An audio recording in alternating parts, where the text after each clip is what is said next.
ভোর 7:50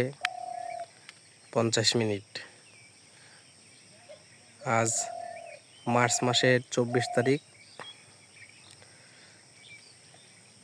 ভোর হতেই কুয়াশাচ্ছন্ন চারদিকে, এজন্য মনে হচ্ছে একদম শীতের সেই আবহ। চারদিকে কুয়াশা, ঘুঘু পাখিরা গান গাচ্ছে। কুয়াশার তীব্রতা এতই যে সামান্য কিছু দূর থেকেও কিছু দেখা যাচ্ছে না।